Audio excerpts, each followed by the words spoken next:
Jesus Christ, you think you know a guy.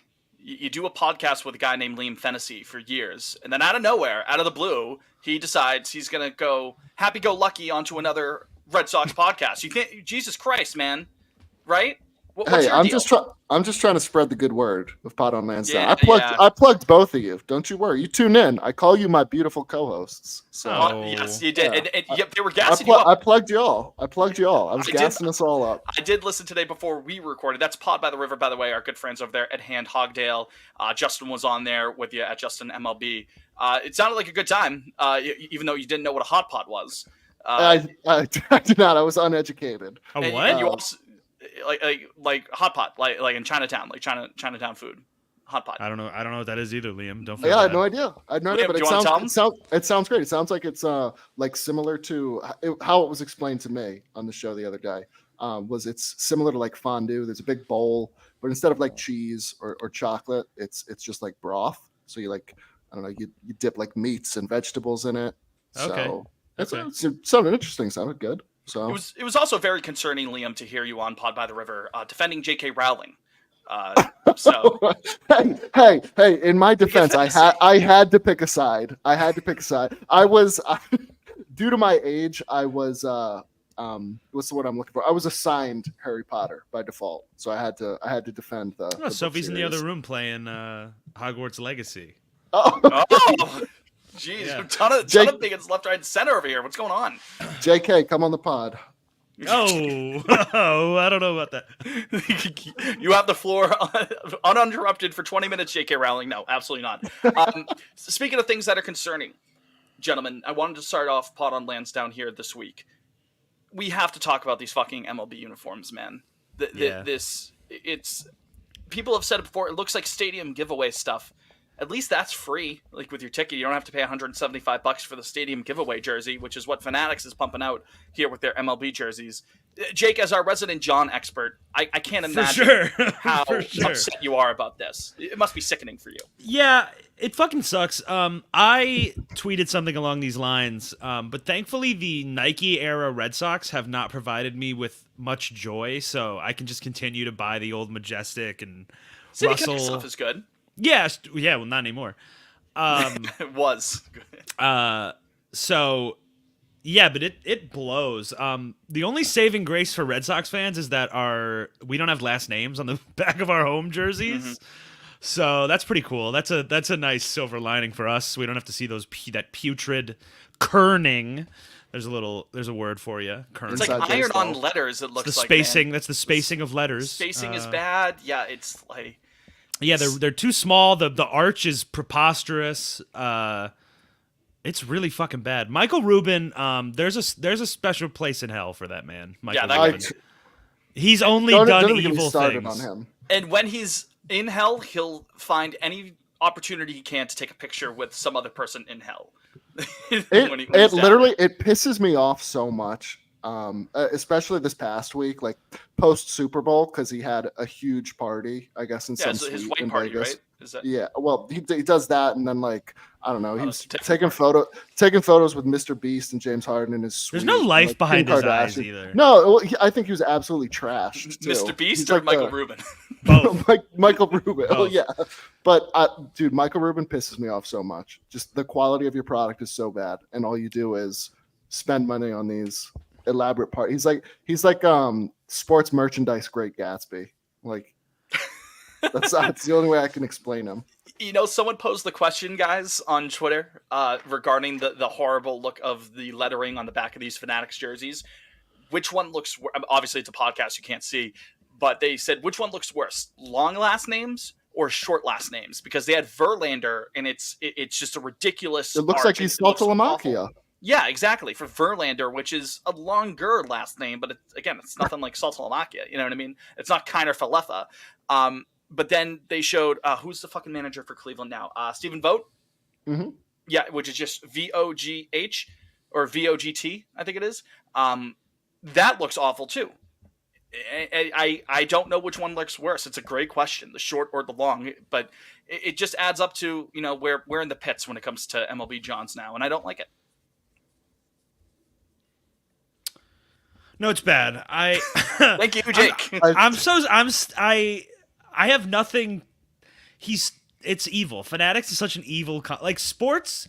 The look of sports is such like a storied kind of thing, like jerseys and everything, and it means a lot to a lot of people.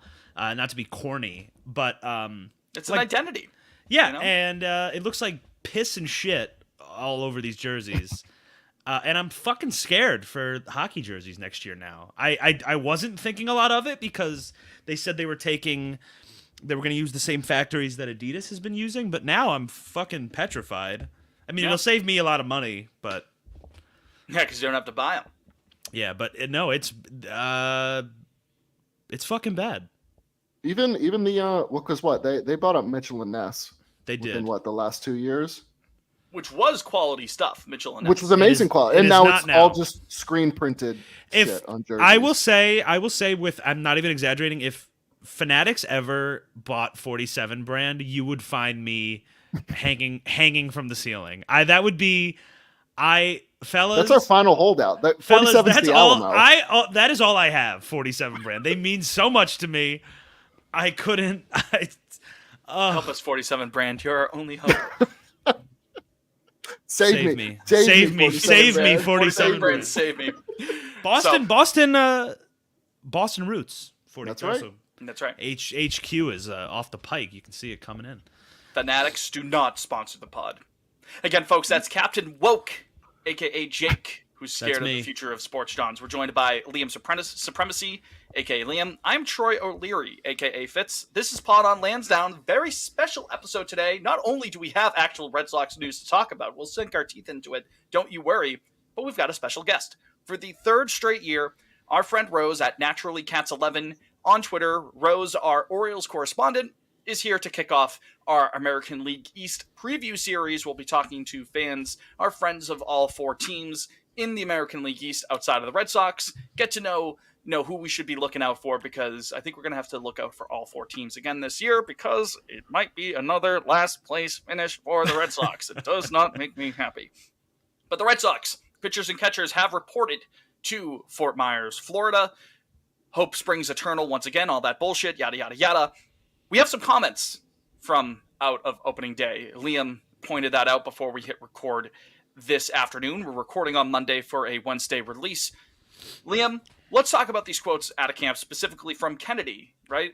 Smithers, So I mean, like, let's go into it. No, thankfully, thankfully, before we hopped on, as we were talking to Rose earlier, quotes we did the Rose stuff first, and now we're doing the action stuff. There's actual Red Sox news breaking as we were recording, so that's exciting. And really, for the most part, it's Kennedy and John Henry rolled up to camp today. John Henry, of course. I think someone had asked him if he was going to comment on the team or anything, and essentially laughed and said no. So I guess we'll start there. At least he's like a comic book villain at this point, right? Steer into that, you know. He's just like he's doing like the Kamala Harris laugh when you ask him about the baseball team he owns. John Henry asking us if we just fell out of a coconut tree. But so I'm not imagining he'll speak at all. I don't know how long they're there in camp, but they're there today, Monday, as we record this. But so funny enough, shocking narrative all offseason has been the miscommunication between John Henry figureheads, mouthpieces, so to speak. And we had another one today. So Sam Kennedy had come out, they asked him about the payroll. And they were like, so is there any merit to what Tom Werner said literally, I think it was like January 13th, where he was like, no, there's no hard parameters, hard cap on what Breslow can do, what Breslow can spend. And then here comes Sam Kennedy today, literally from Chris Cotillo here. We have set parameters for Breslow, and he's operating under those parameters. That's not very Smithers of Smithers right there. So which one is it, fellas? I feel like, quite honestly, the closer we get to opening day, like the more truthful they're being. So clearly, to me, this has been the case the entire offseason. Right, and that's been my thing. That was sort of, again, this was a complaint I had even back to last offseason during the whole Bogart saga of them not being straightforward of how much they were pursuing it. Now, again, that's a whole different can of worms, especially as Bogaerts gets shifted over to second base. But back then, it was a matter of, okay, just negotiate seriously if you do want him back, which they were saying, oh, that's our top priority. But they clearly weren't serious about those negotiations, I think, in hindsight. And it's the same deal here. Just don't piss on us and tell us that it's raining. Be honest with the approach to the team. At least I feel like Breslow's kind of been doing that. He's been saying, like, look, we have to build for the future with our prospects. That's our route, our shortest route, our quickest route to building a championship team again. It's more from the FSG brass that hasn't been straightforward with this. And this is just another example of that. I'm getting exhausted by it, talking about it again, but just be honest with what you're doing. I think that's Fitz, it's funny you say that, talking about the back and forth, because then as a follow-up quote, Kennedy was asked if the Sox are done making moves, and he said, the truth is, I don't know what's going to happen over the next couple of weeks, so I don't want to. He's so exhausted. He's done. So I don't want to speculate and set myself up for being wrong or misguided. Yeah, he's never done that. Yeah, so what's stopping him here? Sam Kennedy is like, hey, fool me once, shame on you. Fool me 57 times, still shame on you. But fool me 55 times, shame on me. Jake, this is exhausting, man. This is, God. Yeah, well, so okay. I'm all right with the bridge year. It's You've fine. come to accept it. You're at acceptance. I've come to a place of acceptance with it. It's like, for the last, I guess my thing that is upsetting me now is, at least. All right, hold on. I want to word this very carefully. I've thought you want to word something carefully on this podcast. I do. Yeah. Let me That's be the first let time me we be can say that about you. Let me be tact. So I thought that definitely the 23 season and probably the 22 season should have been bridge years as well. I've thought this. I think I've said this like the deadlines and paying money for these off-season contracts. I didn't understand several of them, like giving guys 1 year deals. I get because you can trade them at the deadline, but the point being they wouldn't do that. They didn't do that. So I think I'm happy that they're finally like understanding that they're not good enough. Even though that now they're probably better. Like it probably wouldn't take that much to be good. But I think they, I guess they look at the division and they think if you're not gonna really be with the big boys, why bother? Yeah.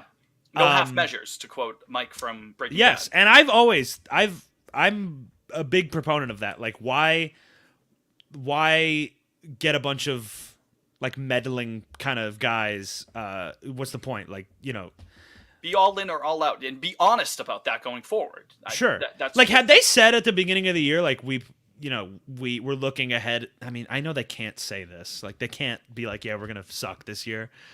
Well, they're not going to suck. That's the other thing. I think they're like a way to say it.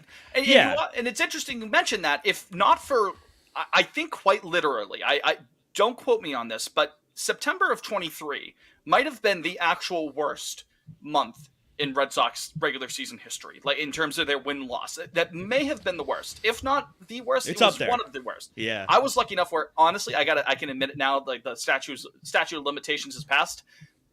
I kind of checked out in that last month because I had other fish to fry in personal life, great things, but I was very busy during that time, didn't have enough time to watch a fucking awful baseball team. But if it wasn't for that horrible month, I mean, you're still looking at a team that's around 500, 80, 82, 84 wins. And again, that's not enough to cut it in the AL East. But it's not like the team is bad. It really isn't. This is going to sound like full copium. Yeah. They could accidentally win the division this year. Like, I'm not even like, I think I don't think so. if everything went right, like if all their bounce back guys bounce back, they could. I mean, I think you could be a wild card team for sure. I don't think there's a if all things clear work right. great team in the AL East. Is that a hot take? I think we're going to talk about the Orioles too. I think the Orioles are a great team. I'll give a spoiler now. I think they're going to be one of the final four teams this year. Yeah. I think so. I think that. So then second, we could be a wild card team. I potentially, yes, I agree. If things go wrong, say for the Rays. I think if the Yankees, rotation is like serviceable, they could win like 86 games. Like they don't even need to. Yeah, but you could be a wild card team, but you just need so many things to go your way to win the division in this AL East. Correct. Like you could jump a couple of those teams. I don't know if you can jump all four. I guess the big hang up with the Red Sox right now, one of many, but the one that I find, and I understand why they're kind of scared to make a big move, is like we always point to the big three, and they're not ready right now, and they probably will be almost ready by the end of the season. But it's like, you point to somebody like the O's, they had like a big six. They could afford to toss a couple of those guys for Corbin Burns, or like, and it's like, if one of them doesn't work out, that's fine. They have a great young core anyway. It's really not fine if like only one of those big three works out. Like it's problematic. We have it falls off a lot after those guys. And so when I look at them, I think like, yeah, they'll probably be, I imagine they'll all be like play probably a good amount of games for the team next year. Might get a little cup of coffee this year, but it's like, you don't want to go all in while you're waiting, because I got lost while I'm talking there. I don't know what I'm saying. No, I know what you mean. I mean, there's a lot of. It's very uncertain right now. It's like this should have happened 2-3 years ago. 2 years ago, maybe. I'll be generous, but it didn't. We had to wait a little longer for our prospect pool to kind of build back up again. And here we are. And it's just like, I don't know, don't be brash, I guess. I kind of commend Breslow, at least, for like, he's making these margin moves. They seem to be pretty good. I can't complain about any of the signings or trades he has made. It's, the stuff that hasn't happened. That again, it's the Montgomerys of the world, stuff like that. Yes. The big sort of fish. But again, like I had mentioned a couple moments before, at least Breslow's keeping it real with us, saying like, listen, like the next championship team for the Red Sox hopefully is going to have your Marcelo, your Teal, your Anthony in the mix. That's the closest way to get back to winning baseball in Boston. Whereas the ownership group is, they're changing their tone left, right, and center. It feels like they're not being straight up with us, and that's, I think, the thing that has annoyed me the most this winter. All right. Here is where I am, and this. You're in LA. That's where you are. I'm in Los Angeles. I'm in sunny. It's actually pouring rain, but this is. I'll call this season a success if this happens. At least not the season a success in the grand scheme of things. If they get to the deadline and sell, it's no more complicated than that. Sell the good pieces you have that you do not foresee being a part of the next great Red Sox team. Chaim Bloom shit his pants twice in an attempt to do that. Sell Kenley. Sell Giolito if he's having a good season. Sell Chris Martin. It's like, you get meaningful. Look at the one time Chaim sold was Vasquez, and Wilyer Abreu, it looks to be like a legitimate piece. He's at least got a platoon in the outfield. Like had he done that with the rest of the rosters the last 2 years, we could be swimming in these young players. Like, people get so fucking dumb at trade deadlines. It's not that complicated. Like, just fleece a team that needs a closer, that needs one more starting pitcher. Like, teams overpay ludicrously at the trade deadline. It happens every year. We've done it. It's not that complicated. Just sell if you're not going to make the playoffs. And if they do that, I'll say, shit, all right, great, 25, let's cook. They're clearly already prepping for. We've signed 2 players that literally can't play this year. We'll talk about one of them later on in the episode. Like, it's obvious that this year is not a priority, So, yeah, just sell at the deadline if you've got pieces. Don't. We're looking long term here, fellas. We're looking long term.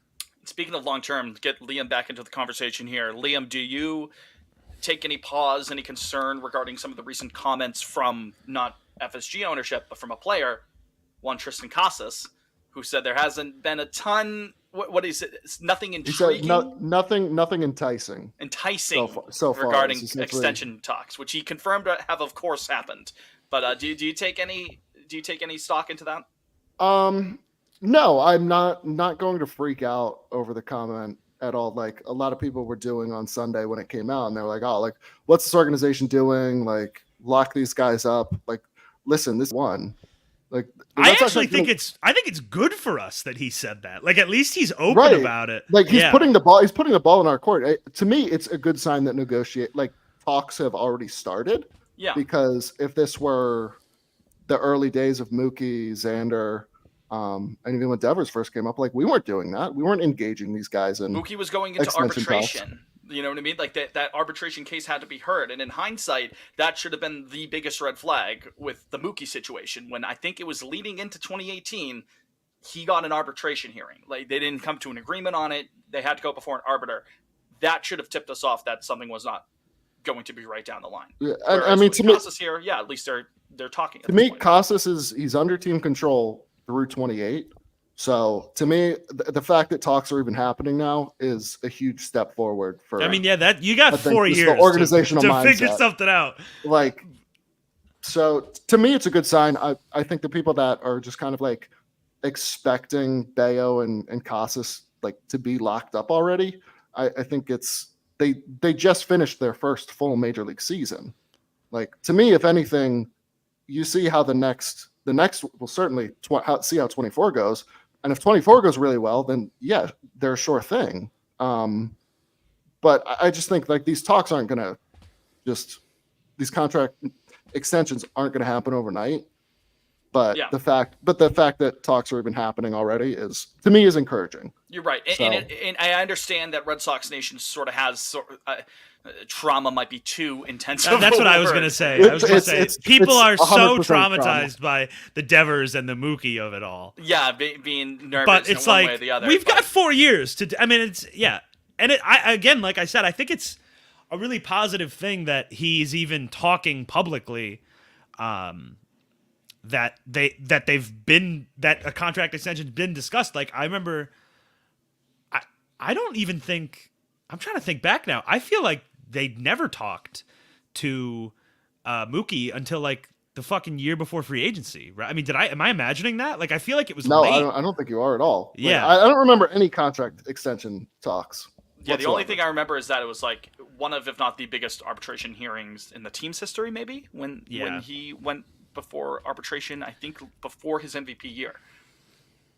Don't quote me on that, but I'm pretty sure that was the case. Yeah, but and I'm wrong with Devers, a lot of things. Same kind of thing. Like like you waited until the year before his walk year. And then you had to give him 300 mil. Which okay, if Casas has if he takes another step forward in 24, then like let's throw a I don't know Matt Olson-esque extension at him. And I think people also kind of get like he's a first baseman, which is such a unique position for like to be in this position. Not that sounds stupid, but a lot of these long-term extensions are like talented outfielders or like middle infield guys. Like a corner infield is rare to have like a young buck that's really strong. I saw like Hayes on the Pirates was another comp people were throwing out for him. Olsen, and there was one other. But yeah, there's not like an easy comp to point to. And he's, what is he, 24? 23? Casas? I'm not sure. I don't know. I'll panic. I'll tell you what. I'll panic in spring of 26. Spring of 26 if they don't have him. He just turned 24 last month. So. Yeah. I mean, 4 years of team. Wait, is it 4 or 5? You said it's through 28.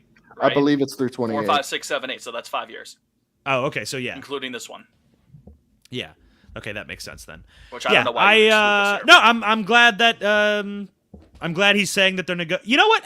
I think we've said this many times, but they do respond to bullying. The front office, like historically.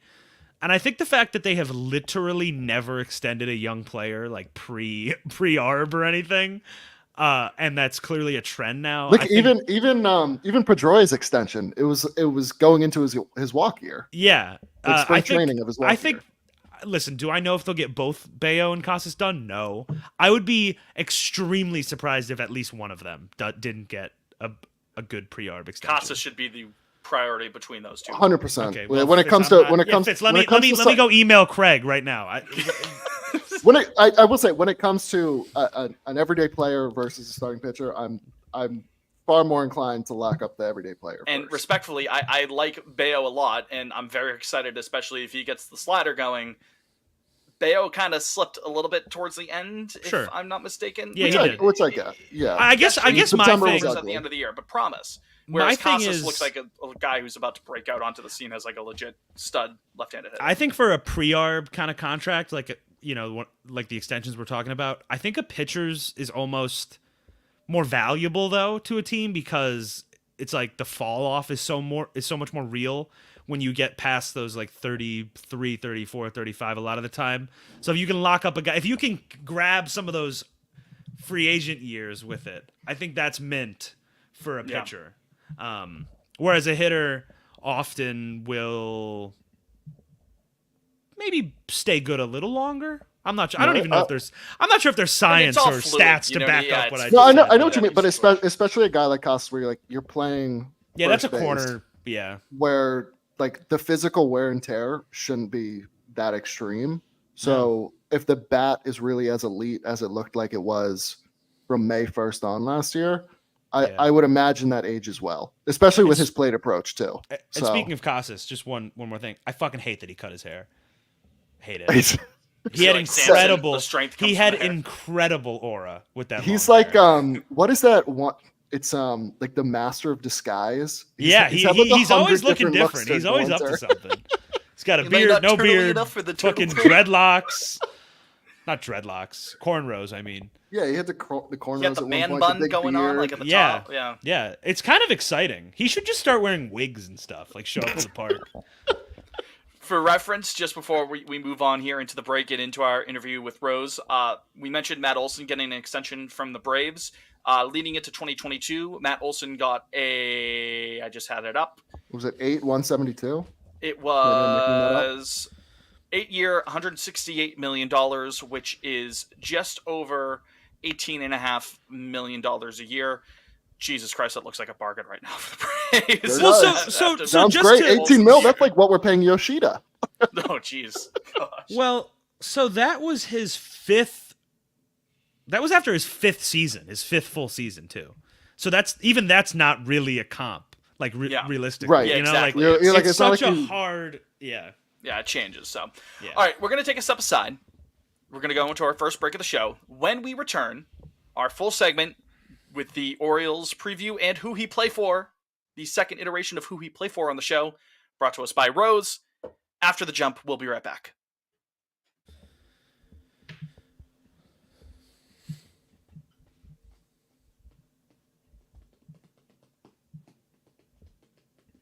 All right, we'd like to say thank you once again to Rose at Naturally Cats 11 for giving that great insight on Baltimore in the AL East, as well as who he played for. I thought we did pretty well in who he played for, gents. What do you think? We did. I was surprised. I thought we did too. Actually. Yeah. Not too shabby. Proud of us. Not too shabby. If you want to find us on Twitter, you can find us at Pod on Lansdowne. I am at Fitzy Mopena. Jake is at Jake Wallinger. Liam, the traitor, going on other fucking shows. I'm still mad at him about that. At Liam Fennessy _ on the old Bird app. If you want to give us a voicemail, if you want to leave a question or comment for us, you are most welcome to do so. You can call us at 617-420-2431. Again, 617-420-2431. From Baltimore to Boston, let's shift our focus back to the team that we like. And let's talk about a couple of bullpen moves that's happened in recent days, gentlemen. John Schreiber, out the door. We hardly knew him. He has been flipped to Kansas City for a pitcher. I do not have his name in front of me right now. So I guess we're going to find that. I should have foreseen that happening. That's my fault as the host not being able to do that. David Sandlin.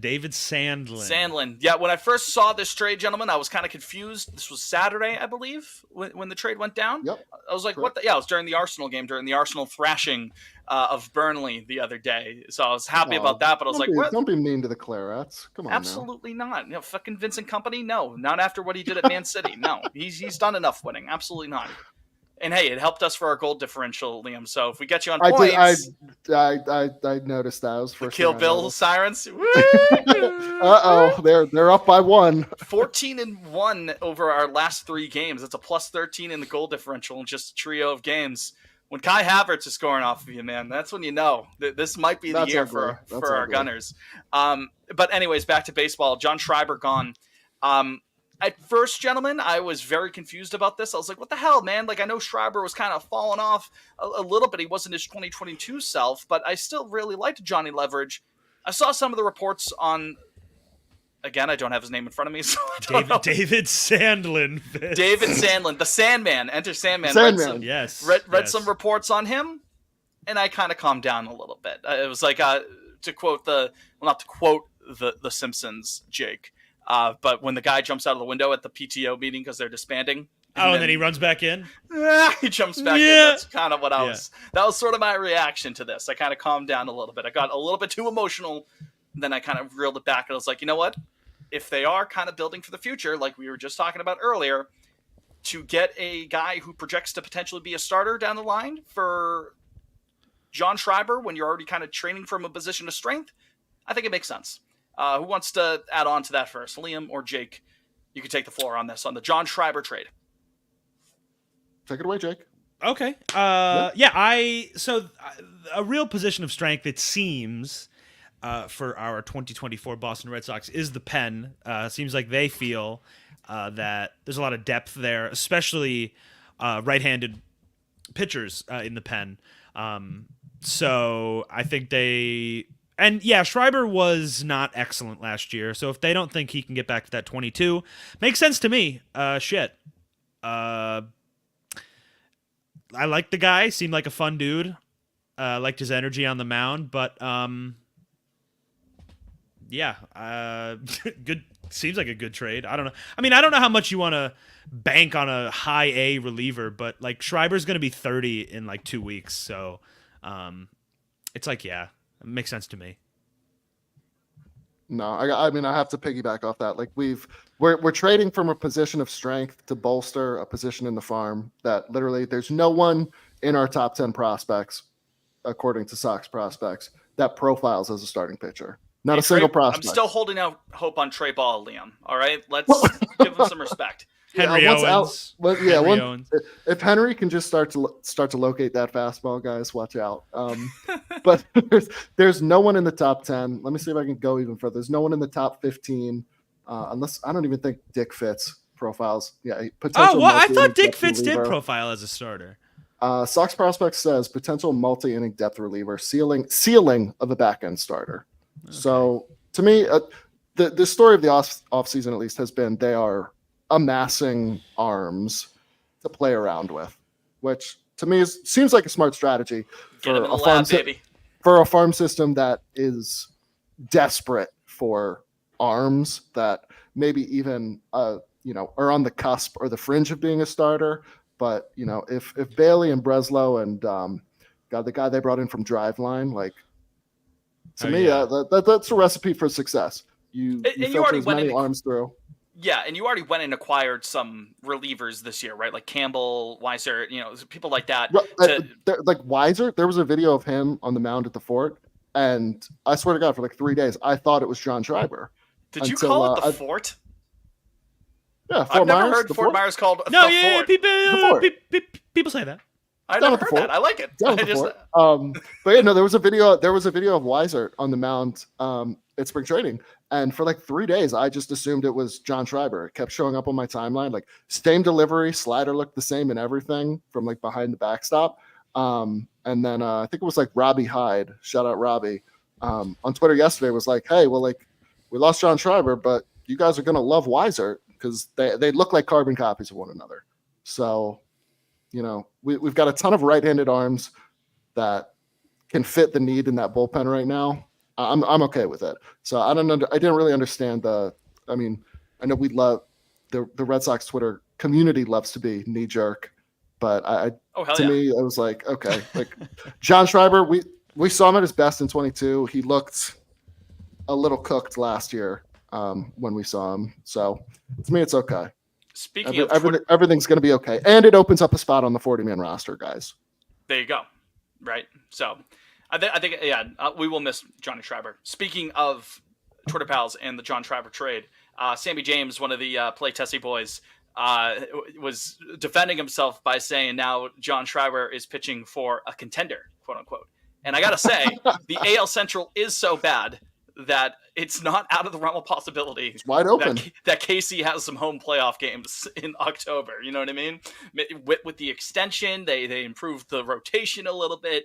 Maybe the Twins take a step back. The White Sox are a fucking nightmare. They might never be good ever again, period. The sun will blow up before they have a winning record. The Tigers are still kind of on the up and up. Maybe the door's open there. Who's in Cleveland? We don't know what life is going to be like after Tito. Who knows? Who knows for the Royals? I mean, the Royals. If I was a Royals fan, I'd be feeling pretty good about how their winter went. Going into that division this year, because to me, at least, like someone has to win it. If you had asked me, like if we were the team that had gone out and like signed Lugo and brought Waka back, I would still be like, I don't know if this team gets out of the basement, but the conversation's completely different, one division over. So good for them.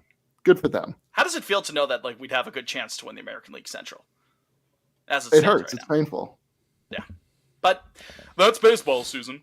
That's how the cards are dealt. Exactly. Speaking of right-handed relievers in and out of the Red Sox bullpen, we have a new pal, ladies and gentlemen, and it's one of the most delightful guys to follow in all of baseball, Liam Hendriks, the newest member of the Boston Red Sox organization, signing a 2-year, $10 million contract, correct, I believe, in total, 5 a year.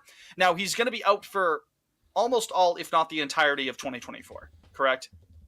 That's right. Maybe not. It sounds like August is possible. Okay. So, and first of all, the fact that Liam Hendriks is even healthy enough to have a potential ETA in Boston of August is miraculous. After his cancer diagnosis, he was able to overcome that. Comeback Player of the Year in 2023 in the American League. We salute him. Hats off to him. Also, Captain Woke, Jake. Liam Hendriks, big woke. And, he is big woke. Good poll sure. on the Ron DeSantis woke video from the podcast account. Thank you. I think that we'll get a lot of use out of that one whenever he comes into the game. Yeah, or Giolito. Instead of and for both of them, instead of a K counter, it just says woke on it. So 10 strikeouts for Giolito. Woke. No. Fitz. Dream even bigger. WOKKK. Yeah, exactly. There you go. Yep. You're cooking. Although if you get your third strikeout of the day, it kind of counters the woke sentiment, does it not? We'll just. No, they always isn't it? They always wait to put the third one up until the fourth one. So. That would be smart. Yeah, it would behoove them to do that. I think that's what they do. But anyways, his upside is amazing, guys. We've seen him before. He's a stud closer when he's on. His nickname being Slider always makes me laugh too. Slider in an Australian accent. I don't know how that Australian accent was. If we have any Australian listeners, let me know.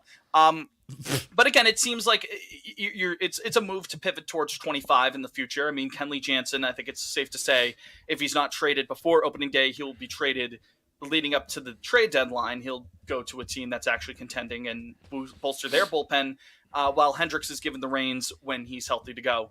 But I dig the move, guys. Again, if we're going to be kicking the can down the road to try to contend later on, I like the idea of Hendriks leading the bullpen after some additional rehab, some additional rest, and getting ramped up, ready to go. What do you think? I mean, I think it's going to look great when they move Kenley at the deadline, and then Hendriks just slides right into the closer role. You got cut there, by the way, Jake. I did, yeah. Yeah. I wish they would just fucking trade Kenley already. What are we waiting for? Well, course of the day, he's like, I want Kenley ready for Seattle. So I don't know what's going on there. I don't know. Yeah, I mean, obviously don't make the trade for the sake of making the trade, and I'm sure they could trade him at the deadline, but like he's not exactly a model of health. So I feel like if once he gets healthy, maybe just take the best deal at that point. Because I don't know. I feel like every other day with Kenley for the latter half of the season was like, yeah, his fucking lat's tight or something. It was a whole thing. And they just had a report now that he had some tightness, but again, could be ready to go right away. Yeah. Like there was no issue for the start of the year. It is so funny that if you buy into the narrative that they don't want to go over the luxury tax, fine. And if you buy the narrative that they wanted to clear the money for Kenley to make a big starting pitching addition, like we're almost at St. Patrick's Day. We're less than a month away from St. Patty's Day. The fucking tournament is coming up.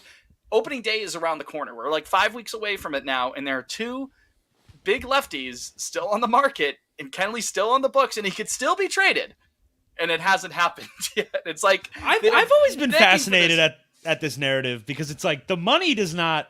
You don't give the guy his $150 million right the there. minute you fucking sign him. It's not like exactly. You don't have to. So I've never really understood this anyway. But yeah, I don't.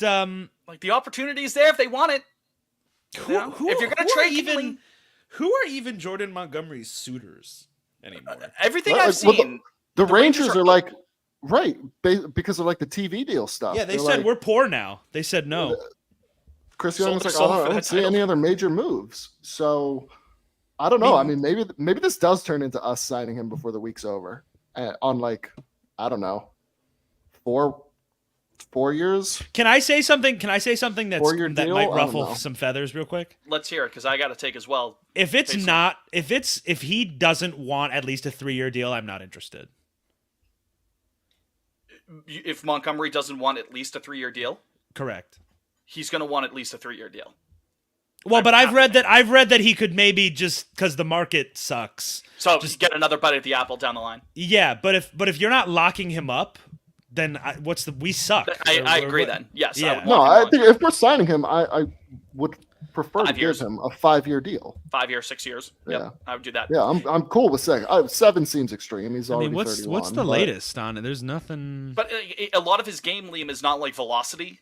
Right. You know so it's like I would imagine. And with the it looks like the Yankees are probably going to get Snell too. So they can have him. Yeah, I agree. Okay I'm just saying that's another team that would be lunchtime. I don't. Lefty at Fenway. Yeah, it gives up hard contact, prone to the long ball. Yeah. Blake Snell might walk Tristan Casas 40 times in a single season. In a single game. In a single game. Yeah, I'm fine with that. What's the walk equivalent of the golden sombrero? Because that's what Blake Snell's gonna have for Casas. But I was gonna say, I think all things considered, we try to keep it pretty positive on Pod on Lansdowne. We definitely have our moments where we're kind of in the pits and the gallows. Signing Montgomery after all this time would unfuck the vibes so quickly. It's baffling. In a heartbeat. I'd take it all back. Take it all back. I really would. I'd have something to live for. We unironically post the More Than a Feeling video. And I know I want to post the Raise It banner like earnestly at some point. Yeah. Did you post it today for Hendricks? Did you do anything with that? No, I didn't do anything for Hendricks. Yeah, I mean, I guess he's out for most of the year. It's hard to get like super jacked. The last one I hit was nothing enticing. So, as we went from like Yamamoto to Montgomery, et cetera, and it's like as the offseason progressed, I did begin to understand like not spending a ton of money on a DH. The more I was like, yeah, the defense really was awful last year. Like if they just want to let Massa take DH and have a more athletic outfield, that's fine. Like I think they probably could have worked with him as the left fielder still, but it's fine. I get it. Signing Montgomery would literally, you'd be like set for the next few years. Like because if Massa stays at DH, then it's like, well, then Anthony would take one of the outfield spots anyway. Like you'd push, like you wouldn't even really have to get creative after that. You hope you trade for another starter or something in the next year or two, but or sign like sign one. It's like why it's so easy. It's so easy. It's so easy. Why aren't we the GM or the owner? I guess. Well, you could just fire up MLB The Show, and we can be that. Yeah. Yeah. I mean, it's I'm fucking just trying to, off the top of my head. I'm trying to think like we should do like an in memoriam for like the interested names that never materialized. Like Shota Imanaga, Sarah McLachlan, and the where did he end up? Cubs. He ended up in Chicago. Yeah. Right. Yeah. Okay. Like, I forgot about him a week after he signed. Yeah, it's been a long couple months. But we're close. We're close. I mean, if they manage to fucking pull off the JD Martinez, wait him out, I would have to apologize. I would be unfamiliar with their game. We could actually post the breastfeeders mama video. Mama. Yeah, I have to say when we thought of the breastfeeder stuff, I did think we'd get to use it a bit more, frankly. Well, yeah, I broke it out the other day when like I don't know, I quote tweeted someone's report on the Sandman, and they were like, Boston might have just fleeced. And I said, like, I don't know, breastfeeders were here. And people were like, oh, breastfeeders, that's so good. So we haven't used it at all. Yes. Fuck. Yeah. Milk emoji this week, by the way, now that we're talking about it. Milk. Yes, Milk. yes. The milkman. We're the milkmen. Instead of the K-men this year, the milkmen. Do we even have anybody that... We don't even have a pitcher with a K in his name anymore, huh? No. Hauk. Whitlock. Wink. Hopefully those guys are... Cutter could be one. That's special. Hopefully those guys are relievers, though. But I don't know. Well, not Cutter. Not Cutter. Yeah, I'm all in on Cutter. I mean, Cutter's going to be the 4, right? Do we think the rotation opening day is like Bayo, Giolito, Pivetta? Give Pivetta opening day. Give Pivetta opening day. It sounds I think he'd throw a perfect game. He'd have so much juice. I've never seen a pitcher in my life as a Red Sox fan. I've never seen a pitcher that like so obviously just runs on adrenaline as much as Nick Pivetta.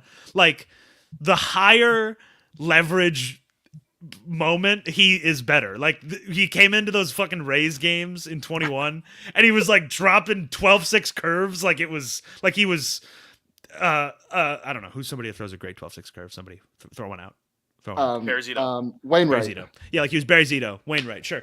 I mean, and then you look to like when he's like starting games last year, the first half of the season, he just sucks. Like he's like coming in. Vlad taking him to the moon, like scheduled. I hope they're able to do the Pivetta comes in for the second inning for the rest of his career. I think it's the funniest shit in the world that legitimately makes him a better pitcher. That's so cool. Can they give a joint Cy Young award to Bernardino and Pivetta? Like, yes. We'll share it. It'll be like I think Schilling and Randy Johnson. Did they share World Series MVP? World Series MVP in 01, yes, the two of them. Okay. Yeah, there you go. Do you think they ever explored each other's bodies? Yes. The answer is yes. So there you go. Anything else that we want to discuss before we get into Song of the Week for everyone? No. Why do I feel like one more note on Sam Kennedy's comments today. He did mention the ones you heard about an hour and 15 minutes ago when you're listening to this on the show when it's all spliced together, but yes. So I guess he was out at dinner with, I don't know, Breslow, Cora, Raquel, some other baseball ops people, and like Pedroia FaceTimed them. This must have been Sunday night when they were out at dinner, and essentially was like, "What the fuck are you guys doing?" Kennedy was like, "Yeah, he made his feelings really well." Sam's like, "We appreciated that call."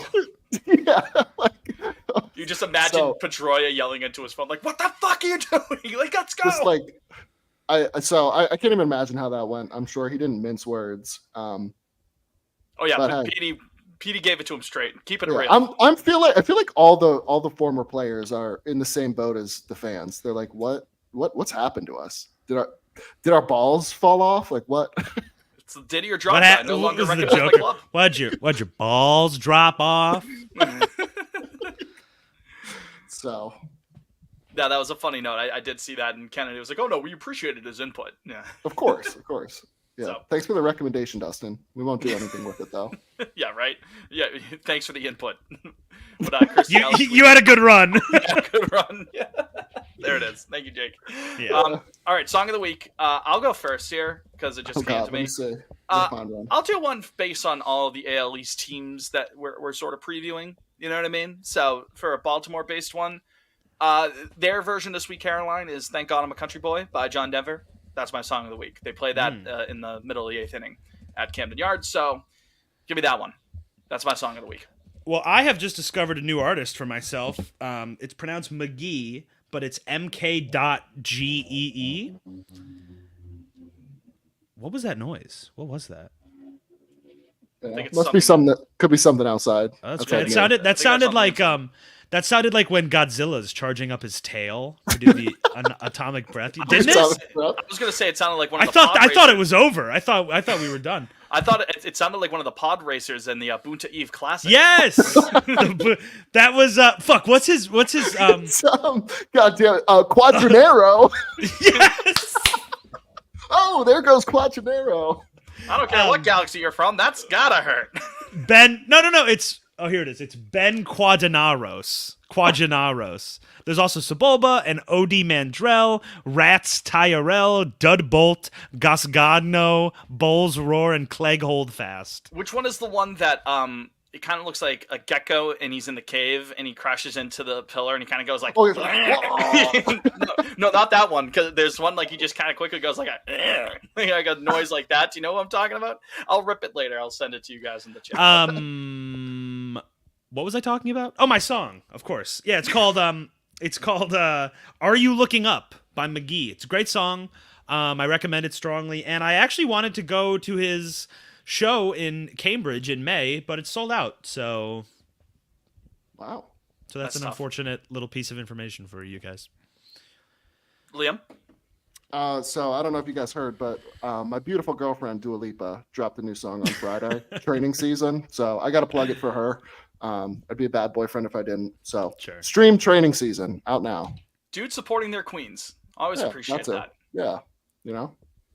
Why not? The new album is going to be, I don't know when she's going to be dropping it, but I will be seated for it, Liam. Me neither, but I will be there no matter what. So you'll be at the drop party, her boo at the out party. on the red carpet. Yeah, that's right. He dazzles in his suit.